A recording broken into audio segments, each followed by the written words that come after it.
Hello બાલ દોસ્તો, એજ્યુટેકનો ચેનલમાં આપનું સ્વાગત છે।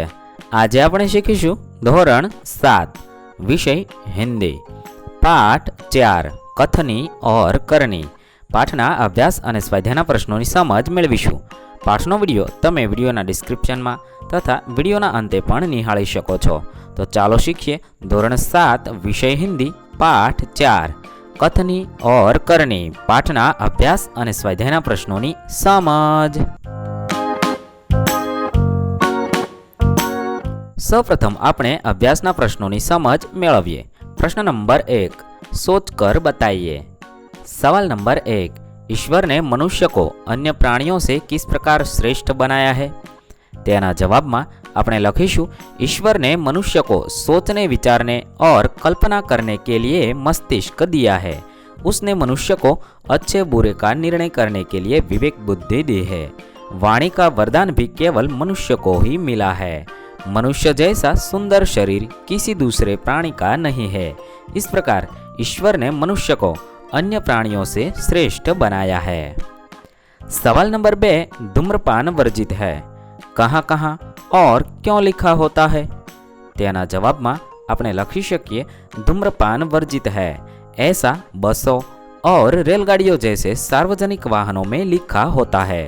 अस्पतालों, सिनेमा गृहों और दवाखानों में भी धूम्रपान न करने की चेतावनी दी जाती है।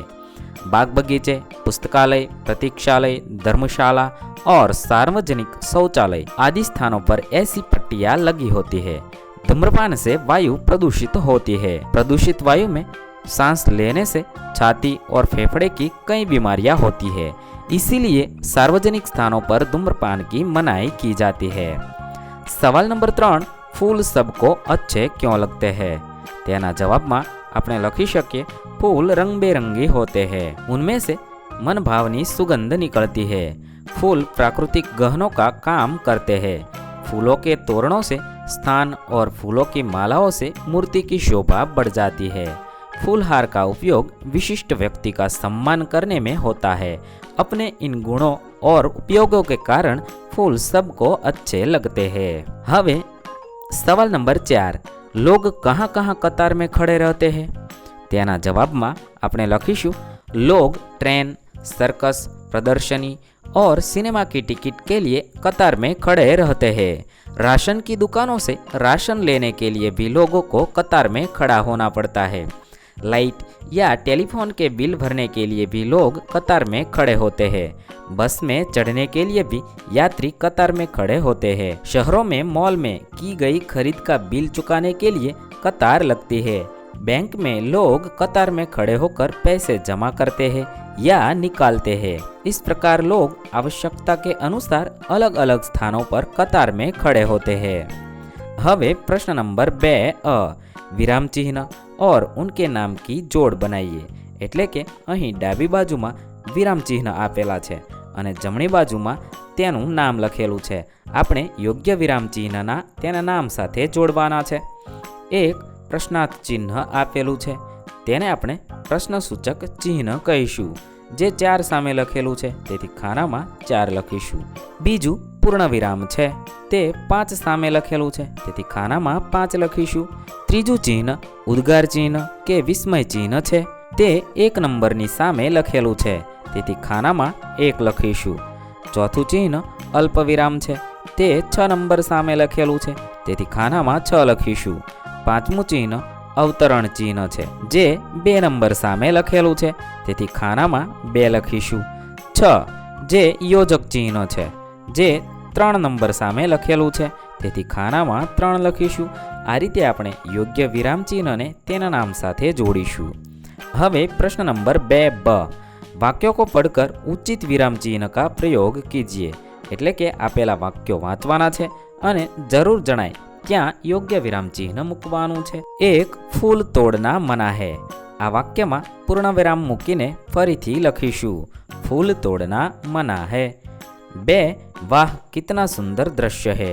આ વાક્યમાં આપણે ઉદ્ગાર ચિહ્ન મૂકી અને વાક્ય ફરીથી લખીશું, વાહ कितना सुंदर दृश्य है।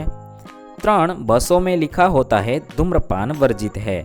आ वाक्य में આપણે પૂર્ણ વિરામ અને અવતરણ ચિહ્ન તથા અલ્પવિરામ મૂકીને આ વાક્ય પૂર્ણ કરીશું। બસों में लिखा होता है धूम्रपान वर्जित है। 4 धारा रात दिन पड़ती रहती है। आ वाक्य में योजक चिन्ह અને પૂર્ણ વિરામ મૂકી અને વાક્ય લખીશું धारा रात दिन पड़ती रहती है।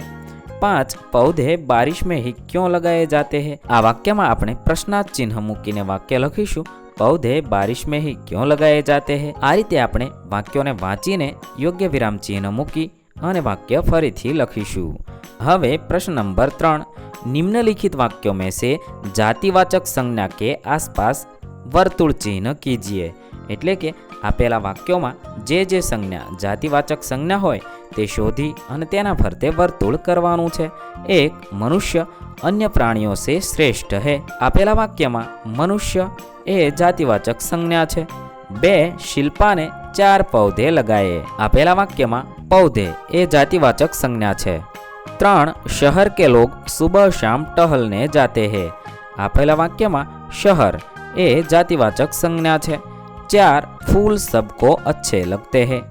આપેલા વાક્યમાં ફૂલ એ જાતિવાચક સંજ્ઞા છે। આ રીતે આપણે જાતિવાચક સંજ્ઞાઓ શોધી અને તેના ફરતે વર્તુળ કરીશું। હવે પ્રશ્ન નંબર 4 कथनी और करनी में समानता रखने में मुश्किलें आती है या नहीं, चर्चा कीजिए।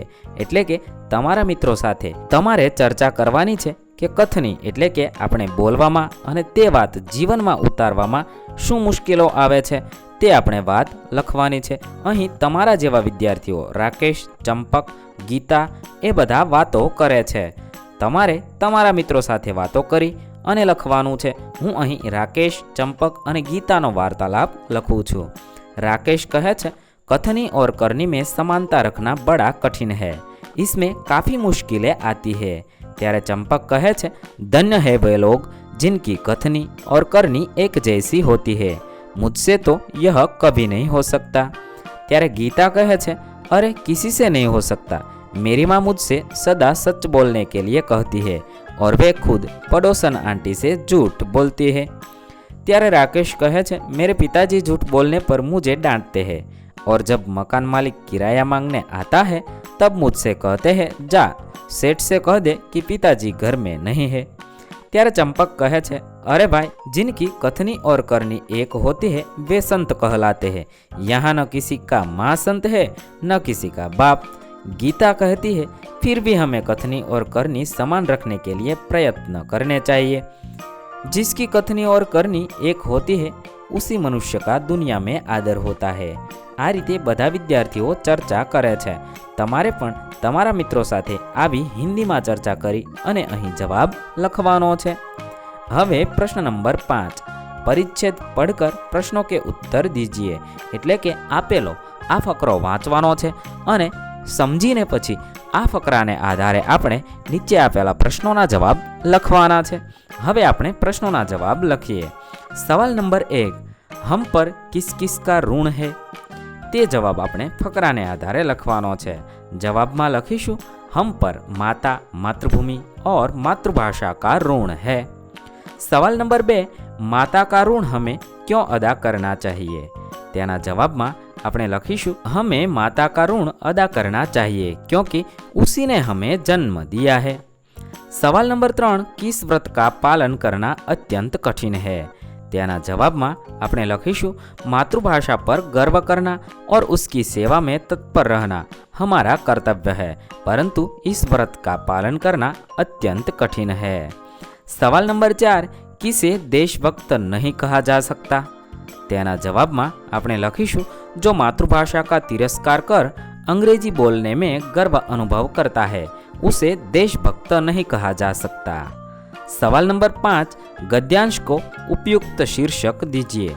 एटले के आपेला फकराने योग्य शीर्षक आपवानुं छे।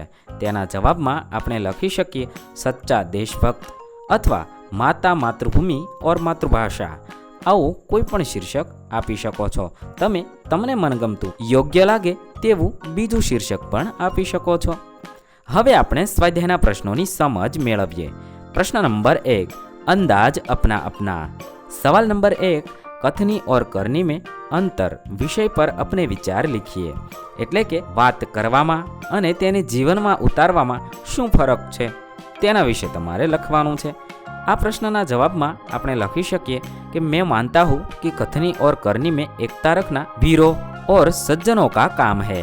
कथनी और करनी उसी की एक हो सकती है जो सत्यवादी, निर्भय और साहसी है। चरित्रहीन डरपोक लोग अपनी कथनी और करनी में एकता कभी नहीं रख सकते। હવે પ્રશ્ન નંબર 2, कथनी और करनी में अंतर विषय पर आपके दोस्त ने जो विचार लिखे हैं उन्हें पढ़िए।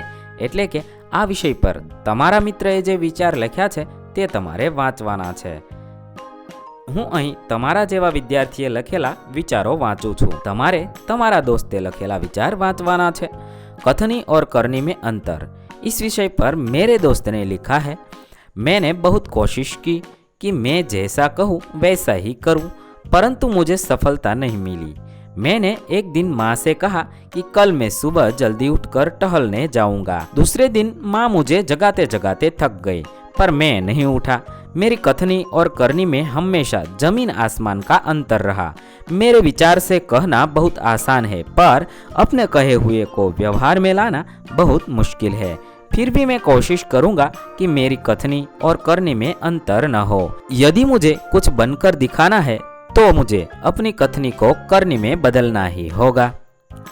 હવે प्रश्न नंबर 3, करके दिखाइए। कोष्टक में दिए गए शब्दों को उचित क्रम में रखकर उदाहरण के अनुसार वाक्य लिखिए। એટલે કે અહીં કોષ્ટકમાં કેટલાક શબ્દ આપેલા છે અને તે વાંચીને આપણે અહીં આપેલું ઉદાહરણ ફૂલ તોડના મના હે એ રીતે આપણે યોગ્ય ક્રમમાં ગોઠવી અને વાક્ય બનાવીશું। હવે આપણે કોષ્ટકમાં રહેલા अन्य शब्दों उपयोग करीने नवा वाक्य बनावीशु। 1, मैं हर रोज खेलने जाता हूँ। 2, सबको कथनी करनी में समानता रखनी चाहिए। 3, वे कहीं से अच्छे पौधे लाए। आ रीते आपणे आपेला शब्दों उपयोग करी अने वाक्यो बनावीशु। तमे आपेला शब्दोमांथी मैं बनावेला वाक्यो सिवाय अन्य कोई वाक्य बनावी शकता होय तो तमे तेवुं वाक्य पण बनावी शको छो। અહીં આપણા અભ્યાસ અને સ્વાધ્યાયના પ્રશ્ન પૂર્ણ થાય છે। વિદ્યાર્થી મિત્રો, ધોરણ 6, 7 અને 8ના તમામ વિષયના અભ્યાસ અને સ્વાધ્યાયના પ્રશ્નના વિડીયો જલ્દીથી આપણી ચેનલ પર ઉપલબ્ધ થશે। થેન્ક યુ દોસ્તો, એડ્યુટેકનો ચેનલ તરફથી વિડીયો નિહાળવા બદલ આપનો આભાર। આવા બીજા વિડીયોઝ નિહાળવા માટે અમારી યુટ્યુબ ચેનલ એડ્યુટેકનો અત્યારે જ સબસ્ક્રાઇબ કરી લો। આભાર દોસ્તો।